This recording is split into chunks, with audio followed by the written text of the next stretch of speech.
रख के सो गया। रात के 2 बजे अचानक से मेरी आंख खुली। ना जाने कैसे उसका नंबर मिला दिया। उसका नंबर दूसरी लाइन पर मसरूफ था। 5 मिनट बाद मुझे वापस कॉल आई। उसकी छोटी बहन बोली कि मोबाइल मेरे पास है और आप ही सो रही हैं। अगले दिन सुबह से शाम हो गई लेकिन उसने मुझसे राब्ता नहीं किया। मैंने दोबारा से कॉल की और देखा तो फिर से नंबर मसरूफ मिला आ रहा था। 1 मिनट बाद कॉल बैक आई और उसने मुझे कहा कि मैं कज़न से बात कर रही थी। मैं खामोशी से उसकी बात सुनता रहा और फिर कुछ वक्त तक हम दोनों खामोश रहे। फिर वो कहने लगी कि अगर ऐसे ही खामोश रहना है तो मुझे बता दो, मैं कॉल बंद कर दूं। मैंने मुस्कुराकर कहा जैसे तुम्हें ठीक लगे। उसने कहा कि ओके, अब मुझे कॉल मत करना।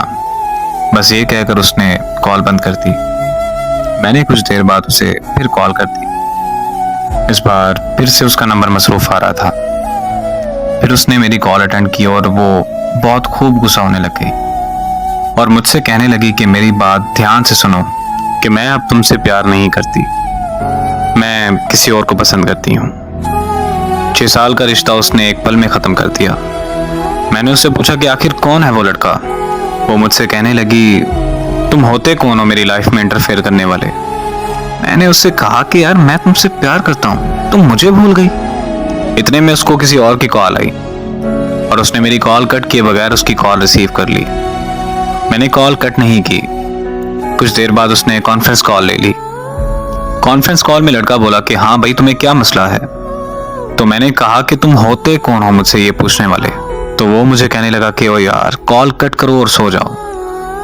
तो साथ में ही वो बोली कि नहीं जान, ये ऐसे बात नहीं मानेगा, आप इस पागल को इग्नोर करें और मुझसे बात करें। तो वो लड़का बोला कि हाँ मैं भी तो देखूंगी ये कब तक कॉल कट नहीं करता। मोहब्बत में सितम की मिसाल और क्या तुम है। मैंने अपने महबूब को किसी और के साथ रोमांस करते देखा है। वो वक्त गुजरता गया और मैंने बहुत मुश्किल से खुद को संभाला। 3 साल बाद मुझे एक रॉन्ग नंबर से कॉल आई। मैं कॉल अटेंड करते ही उसकी आवाज़ पहचान गया। वो बोली कि कैसे हो तुम। मैंने उसे कहा कि तुम काम की बात करो बस। तो कहने लगी कि तुम मुझसे अभी तक नाराज हो। मैं खामोश रहा और फिर पूछा उसने कि तुमने शादी कर ली। तो मैंने पूछा कि तुमने कर ली। तो वो बोली कि लोग जिस्म चाहते हैं, शादी कहाँ करते हैं लोग।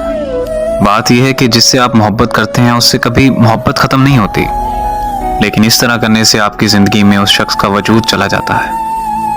और ज़िंदगी में मोहब्बत होती है, लेकिन उस मोहब्बत का मतलब एक शख्स से वफा करना होता है। और खुदारा मेरी उन लोगों से गुजारिश है कि जिस्मों से खेलकर मोहब्बत के नाम को बदनाम मत कीजिए।